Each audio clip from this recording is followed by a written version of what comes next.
केंद्रीय वित्त मंत्री सीतारमण ने जहां पर कल 2021-2020 का बजट पेश किया, जहां इस बजट को वैक्सीन बजट के नाम से भी जाना जा रहा है, वहीं पर राजनीतिक पार्टियां इस बजट का विरोध भी कर रही हैं। जहां पर आपको बता दें कि मध्यम वर्ग के लिए इस बजट में किसी तरह की भी सुविधाएं नहीं दी गई है, जिससे आक्रोशित होकर समाजवादी पार्टी के वरिष्ठ नेता CL वर्मा भड़क उठे, जहां उन्होंने बड़ा बयान देते हुए बताया कि बजट किसान के विरोधी है और युवा विरोधी है। जिस तरह से किसान लगातार आंदोलन कर रहे हैं और इस पूरे बजट में किसानों का ख्याल नहीं रखा गया। आइए डालते हैं CL वर्मा के बड़े बयान पर एक नजर। CL जी, इस आम बजट को किस तरह से देखते हैं, जहां मध्यम वर्गीय वर्ग के लिए इस बजट में किसी तरह का प्रावधान नहीं, किसी तरह की सुविधा नहीं, और ये बजट को आखिर आप किस तरह से देखते हैं? देखिए, भारतीय जनता पार्टी की सरकार द्वारा जो बजट पेश किया गया है, ये पूरी तरह से ये जनता को छलावा है। और आप देख रहे हैं, जैसा कि मैं तो पेपर में देखा कि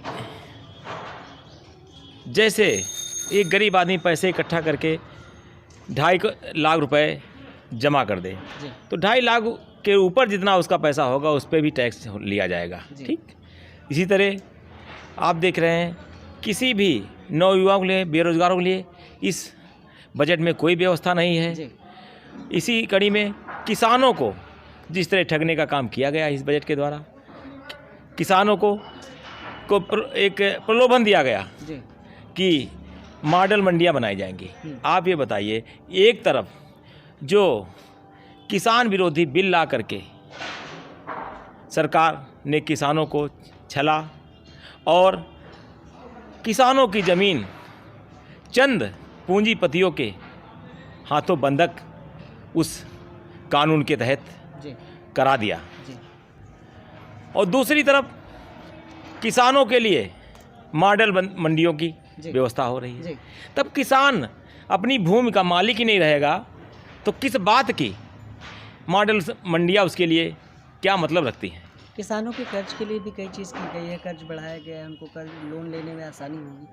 आप देखिए, किसान के पास जब खेती करने के लिए उसको कोई अधिकार ही नहीं होगा, और कर्ज का जो प्रलोभन दिया गया इस बजट में, किसानों को बरगाने काम किया गया कि किसानों का कर्ज की धनराशि बढ़ाई जाएगी, तो उससे किसान क्या करेगा लेकर के? और किसान लेगा वो कर्ज में डूबेगा, दिवालिया हो जाएगा, अपनी खेती में डालेगा बेचारा, आत्महत्या करेगा। तो आप देखिए भाई, बजट वो सही माना जाता। आप युवाओं के लिए जो बेरोजगार हैं उनके लिए कोई ऐसी योजना लाते, बजट में ऐसी व्यवस्था करते, प्रावधान करते कि इतने लोग हम रोजगार देंगे, तो वो ऐसी व्यवस्था कोई की नहीं। देखा जाए, ये बजट पूरी तरह से युवा विरोधी है, व्यापारी विरोधी है, किसान विरोधी है, महिला विरोधी है। कोई ऐसी व्यवस्था इस बजट में नहीं है कि हमारे मध्यम वर्ग और गरीब वर्ग के लिए कोई इसमें व्यवस्था हो। CL जी, क्या देखते हैं, किस तरह से देखते हैं उन राज्यों को जहां चुनाव है, जहां के लिए मोटा बजट इस सरकार ने? आप देखिए, वेस्ट बंगाल है, दूसरा असम है, तीसरा तमिलनाडु है। आप देखिए, वहाँ के लिए आपने व्यवस्था कर लिया, चूँकि चुनाव है, विधानसभा के आम चुनाव होने हैं, तो वहाँ की जनता को बलगाने का आपने काम किया। वो केवल जब तक चुनाव है, उसके बाद वहाँ भी जो धनराशि जाएगी, जो भारतीय जनता पार्टी की काम करने की प्रक्रिया है, वो भी काम नहीं किया जाएगा जो धनराशि दी जाएगी। क्योंकि उदाहरण के लिए मैं आपको याद दिलाना चाहता हूँ, जब 2014 में भारतीय जनता पार्टी की सरकार केंद्र में स्थापित हुई थी, उस समय यहाँ जो लखनऊ रिंग रोड की, जो किसान पथ रिंग रोड कहते हैं, और इसकी दूरी लगभग 110 किलोमीटर है, इसका शिलान्यास 2014 में सरकार बनते, केंद्र सरकार बनते हुआ था, और आज तक उस रिंग रोड का पूरी तरह से निर्माण कार्य नहीं हो पाया है। तो भारतीय जनता पार्टी सरकार दोबारा भी 19 में आ गई, यहाँ प्रदेश में 17 में आ गई भारतीय जनता पार्टी सरकार, लेकिन भारतीय जनता पार्टी किसी तरह का कोई विकास कार्य नहीं करना चाहती है। भारतीय जनता पार्टी की सरकार पूरी तरह से लोगों को भड़काने काम कर रही, बेवकूफ़ बनाने काम कर रही है, भाई को लड़ाने काम कर रही है। क्योंकि आप देखिए, अभी जितने भी पूर्वांचल एक्सप्रेस है, जो इस योजना समाजवादी पार्टी लाई थी, उसके बगल में सर्विस रोड लाई थी, और उसकी जो थिकनेस थी, चौड़ाई थी, वो बहुत अच्छी थी। और उसमें बजट कम कर दिया भारतीय जनता पार्टी की सरकार ने।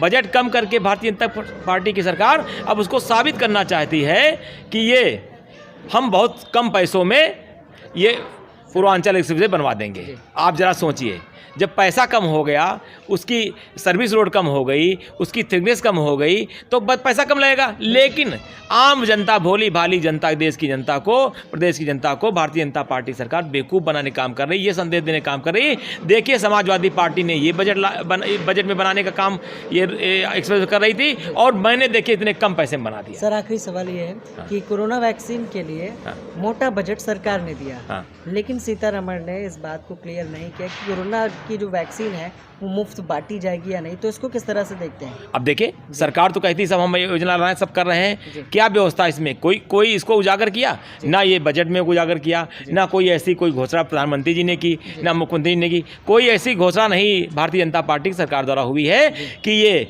वैक्सीन क्या गरीब जनता तक कैसे पहुँचेगी, मुफ्त पहुँचेगी या पैसे जाएगी, क्या इसका कोई मानक निर्धारण नहीं हुआ है इसका। कुल मिला के इस बजट को किस तरह से देखते हैं?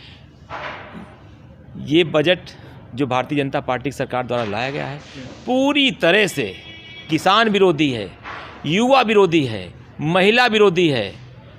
आप देख रहे हैं किस तरह से लोग उम्मीद लगाए बैठे थे कि भारतीय जनता पार्टी की सरकार ये आम बजट पेश करेगी, युवा हमारे जो बेरोजगार हैं कि हमारे लिए कोई ऐसी व्यवस्था इस बजट में होगी। लेकिन भारतीय जनता पार्टी की सरकार ने उनको सबको निराशा में डाला। जो उम्मीद थी, उनकी उम्मीद में पानी फिरा।